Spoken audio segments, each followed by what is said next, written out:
Biología. Quien te habla, Mr. Alexander Colina. El tema de hoy es Introducción a los tejidos vegetales, medio interno en las plantas, desarrollo embrionario y clasificación de los tejidos. Objetivos.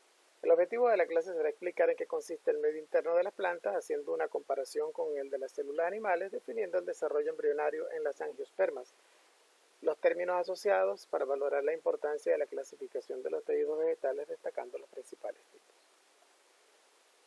Hablemos del medio interno. Es el conjunto de líquido y fluido que rodea las células de un organismo pluricelular. Las células realizan todos los intercambios que necesitan en él. En las plantas superiores, el medio interno está formado por la savia bruta y la savia elaborada, que circulan por las plantas transportando agua, sales minerales y los productos de la fotosíntesis respectivamente. En la savia bruta es, digamos que todo ese caldo nutritivo que las plantas a través de las raíces toman del suelo, ¿verdad?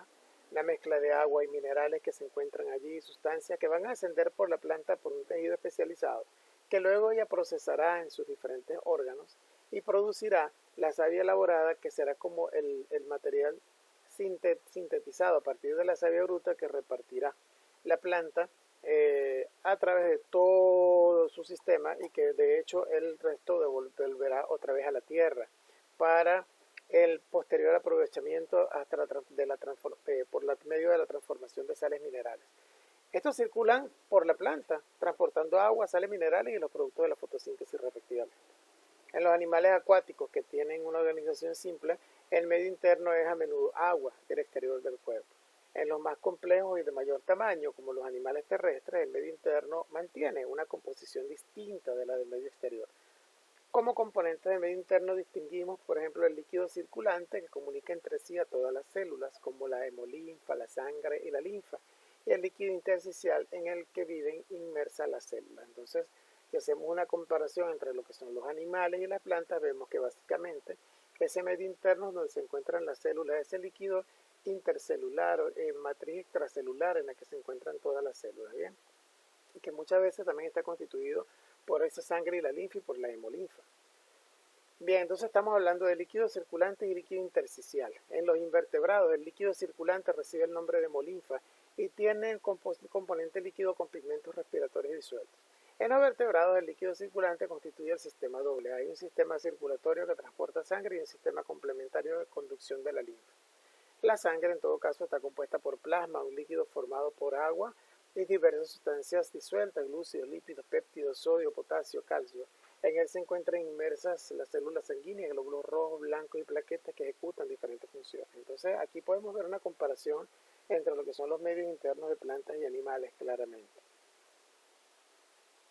La linfa es un líquido de color similar al plasma, que contiene sustancias y células especializadas en la defensa del organismo, como los linfocitos. El líquido intersticial, de composición similar al plasma, rodea las células de la mayoría de los tejidos con las cuales intercambia sustancias.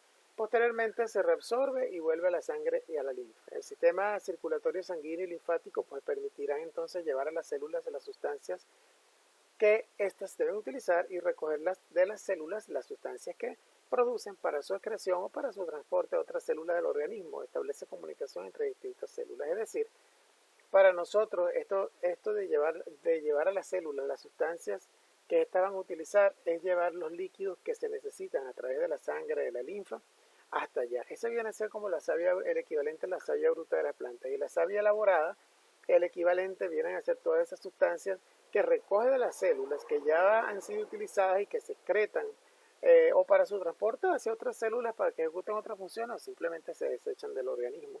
Eso viene a ser como el equivalente a nuestra savia elaborada.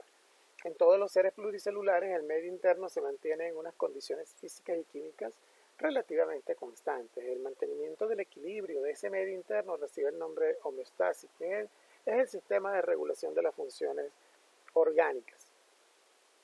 Bien, entonces esa es una comparación. Vemos que las plantas y los animales y nosotros pues nos parecemos en ese sentido, que aunque las sustancias sean diferentes, ejecutan funciones similares. Nosotros no hablamos de tener savia bruta y savia elaborada, pero sí hablamos de tener sangre y linfa que transportan en uno y otro sentido sustancias que algunas células necesitan y otras que ya han sido producidas tras los procesos de metabolismo a los que ya hemos estado acostumbrados a hablar. En las plantas superiores, en cambio, el medio interno está constituido por, si hablamos a nivel de órganos, hablamos de una epidermis, una corteza, un anillo vascular y una médula, que están constituidos de la siguiente manera. La epidermis está constituida por una capa de células de formas variadas, protege los tejidos internos y se halla cubierta de una cutícula serosa que es impermeable al agua y a los gases. La corteza se localiza debajo de la epidermis y sus células están formadas por tejidos colenquimatosos en la parte externa, debajo de la cual están dispuestas las células del parénquima de paredes delgadas. El anillo vascular, que está compuesto por el periciclo, el foema y el xilema, y la médula, que ocupa el centro del tallo, está formado por células grandes y espaciadas. De la médula parten los radios medulares que se encargan de mantener comunicación con los vasos libero-leñosos. Entonces vemos aquí un esquema claramente extraído de una rama de un árbol, de un esquema ampliado de cómo sería visto de alguna manera al microscopio una sección del tallo de la rama de una planta, y vemos entonces que están las células aquí, los vasos cribosos, que son de alguna manera estos que van a llevar la savia, fíjate, la savia elaborada, y la savia bruta, que es la que en todo caso va ascendiendo a través de los vasos leñosos, los plasmodermos, que vienen a ser estas estructuras internas, de algunas formas de tejidos celulares que obviamente tienen esas funciones específicas. Todas las células de un organismo pluricelular derivan por mitosis de una célula original.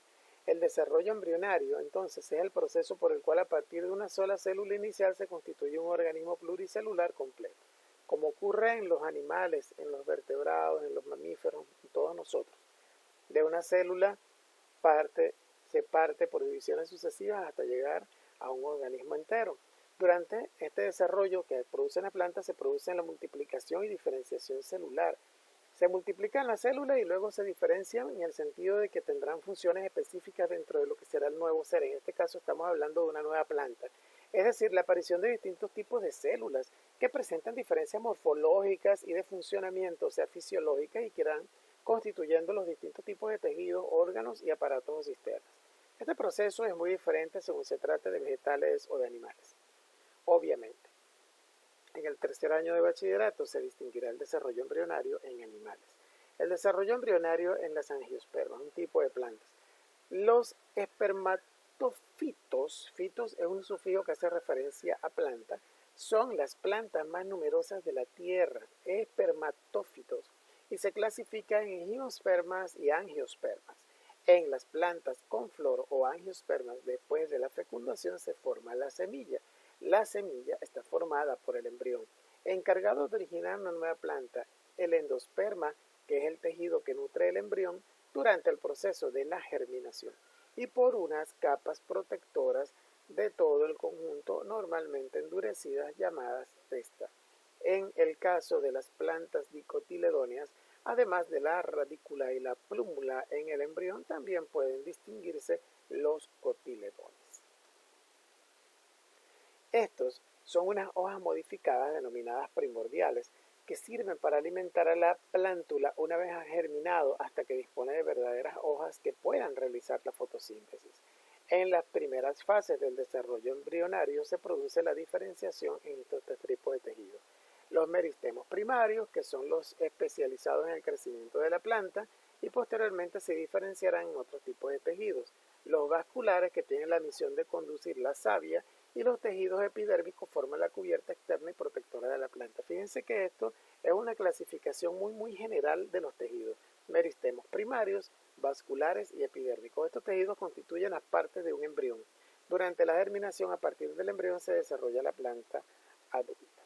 Entonces, tenemos nosotros acá, fíjense, tenemos un dibujo de cómo ocurre la germinación en tierra de una plantita, y esta plúmula, que es la primera, como decimos, la primera hoja, que es la que le va como que a dar el sustento nutritivo a lo que posteriormente será toda la planta, y a las que van a ser las verdaderas hojas, es lo primero que se pierde, desaparece, una vez que ya el proceso de germinación ha ocurrido, quedan los cotiledones. Entonces, esta es como la parte interna, esta es la parte interna de lo que viene a ser el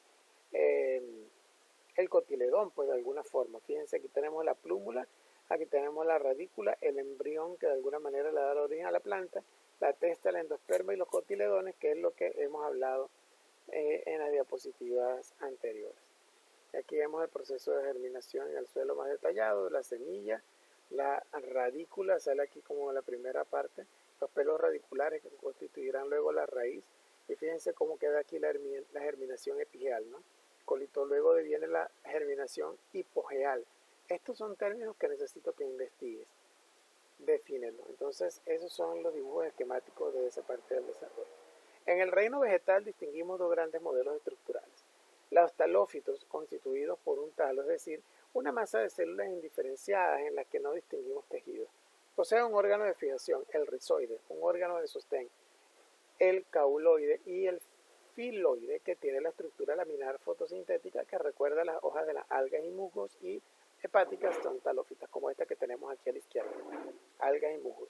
Y las cormófitas, constituidos por un cormo, es una estructura en la que las células están agrupadas en tejido y constituyen diferentes órganos, como la raíz, el tallo y las hojas. Los pterodófitos y los espermatófitos son cormófitos y son de hecho los más abundantes en la Tierra. Los espermatófitos o plantas con semillas se dividen a su vez en angiospermas y gimnospermas. Sí, esta es tu clase, que se sea de provecho.